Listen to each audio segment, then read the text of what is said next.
Magandang araw sa inyo mga sangkay. Ito na naman ang inyong sangkay magbabalik. So yun, sa video na tayo mag-share na naman tayo ng isang simpleng recipe ng tinapay. Ito po yung aking recipe ng fig pie. Pero bago tayo magsimula ay paki-like at share naman itong ating video. At paki-subscribe na rin po kung sakaling kayo hindi pa nakapag-subscribe.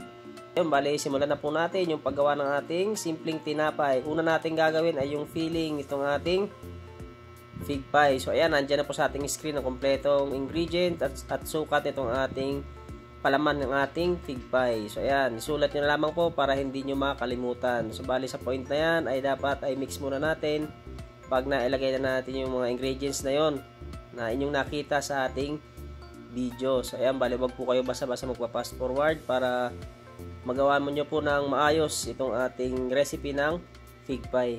So bali yung ating recipe nito, itong ating timpla ng ating palaman ay parang palaman lang din po ito ng hopya. Pero yung ating dough na gagamitin dito is yung ating multi-purpose dough. So ayan, kapag nahalo na natin ng maayos, ay isunod na natin yung ating third class flour. Yan, bali bubuuhin lamang natin itong ating palaman.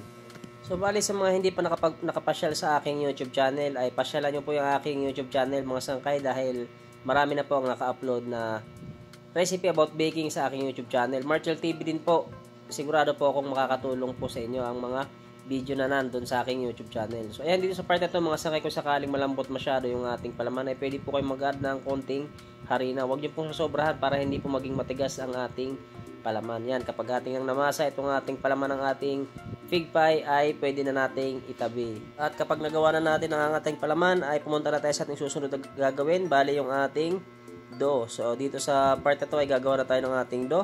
So ayun, bali andyan na po sa ating screen ng kompletong sukat ng ating mga ingredients. Bali sulat nyo na lamang po para hindi nyo makakalimutan. So bali kung sakaling kayo po ay magmamasa, ugaliin po ninyo na i-double check po yung inyong mga ingredients na inilalagay bago kayo magmasa or bago nyo pagsama-samahan yung mga ingredients. Baka sakali pong may nakalimutan kayo, mahirap na magkamali dahil yung ating ingredients ay napakamahal po ngayon ng mga ingredients. At dito sa part na to, kapag nailagay nyo na yung mga ingredients na inyong nakita sa ating video, ay tutunawin muna natin dyan yung ating asukal at saka yung ating asin. At kapag nagawa nyo na yun, ay ilalagay na natin yung ating harina, first class flour, yeast at bread improver. So bali dito sa point na to ay bubuuhin naman natin itong ating dough. Bali itong ating dough ay gagamitan natin ng makina sa pagpapakinis. Pero kung wala kayong makina at gusto niyo gumawa nito ay pwede naman po kayo magmano-mano. Magdagdag lang kayo ng tubig para hindi kayo mahirapan sa pagpapakinis ng dough gamit ang manual process. So bali maiksi lamang itong ating video mga sangkay. Wag po kayo basta-basta magpa-fast forward ha, dahil ang bawat video na inyong mapapanood ay napakahalaga po. Bawat step na inyong mapapanood ay napaka-importante. So bali inuulit ko mga sangkay, itong ating dough ngayon na aking ginagawa ay gagamitan ko po ng dough roller sa pagpapakinis. At ito nga pala yung ating dough roller. So ayan, kung sakaling kayo po ay wala pang experience sa ganitong makina sa pagpapakinis ng ating dough, kung sakaling kayo ay gagamit ng ganitong equipment sa bakery, ay mag-ingat po kayo, doble ingat po kung maaari, dahil hindi po basta-basta ang paggamit ng ganitong roller dahil puro solid po yan na bakal yung dalawa na yan na umiikot. Yan yung pinapasukan ng ating masa. Sakaling kayo ay gagamit ng dough roller, dapat ay may nakagabay sa inyo o nagtuturo sa inyo na nakatingin mismo sa ginagawa nyo para po maiwasan nyo yung disgrasya dito sa ating paggamit ng dough roller. So ayan, kung sakaling napakinis na natin itong ating dough, pahiran lang natin ng konting shortening yung ating dough para hindi po sila magdikit-dikit kung sakaling magpatong-patong man. So ayan, bali timbang na ang ating dough dyan mga sangkay is 336 grams.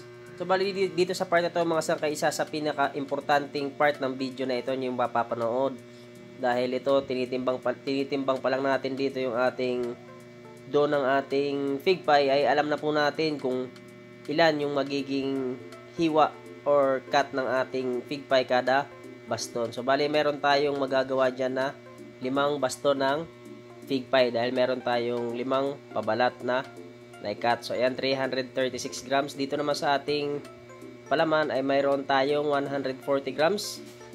So ayan, bali kailangan meron din tayong 5 piraso na nakatimbang na 140 grams para pares-pares po yung ating palaman at saka yung ating dough. So yan, dito sa susunod natin gagawin is babastunin na ngayon natin yung ating fig pie. So bali ilalagay natin yung ating palaman. So yan ang sinasabi kong baston mga sangkay.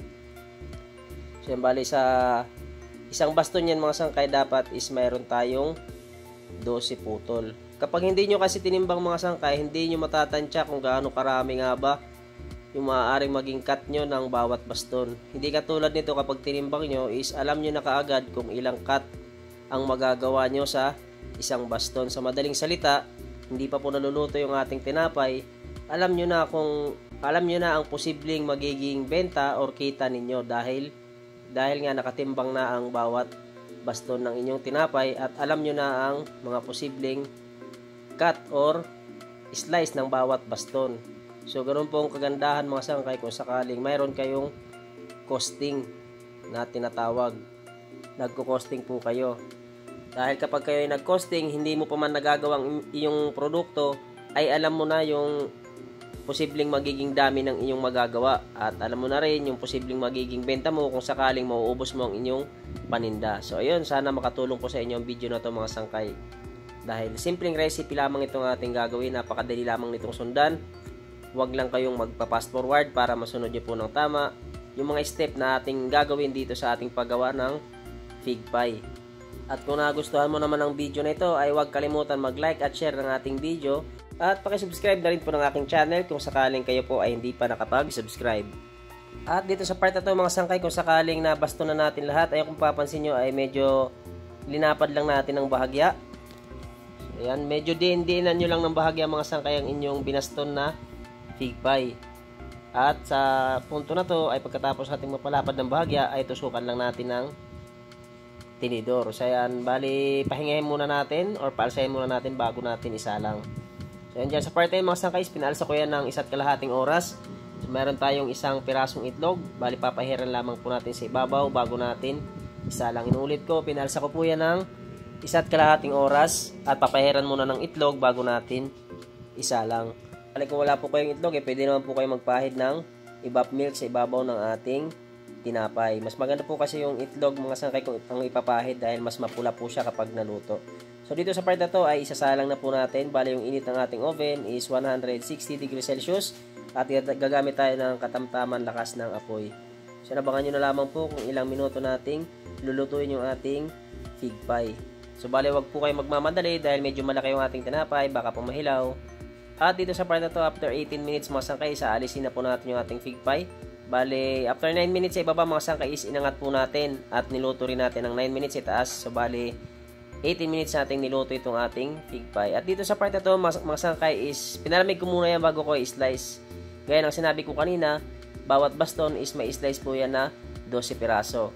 So yan, bali meron tayong 60 pieces sa 1 kilo ng fig pie. Nasa inyo po kung ibibenta nyo ng 5 piso o 6, basta mag-costing po kayo para alam nyo po kung magkano ang inyong puhunan at para alam nyo rin kung magkano nyo ibibenta ang inyong produkto. So yun, hanggang dito na lang yung aking video mga sangkay. Sana po ay makatulong sa inyo yung ating simpleng recipe ng fig pie. So yun, maraming salamat po sa patuloy nyong pagsuporta sa aking mga video, sa aking page at sa aking YouTube channel. So, bali ito na yung ating finished product ng ating fig pie. Kung sakaling na-slice nyo na lahat, ay pwede nyo na po kagad yan i-display or pwede nyo na kagad i-merienda kung sakaling pang merienda lamang ang inyong paggawa nitong ating fig pie. So, ayun, huwag kalimutan mag-like at share ng ating video at pakisubscribe na rin po.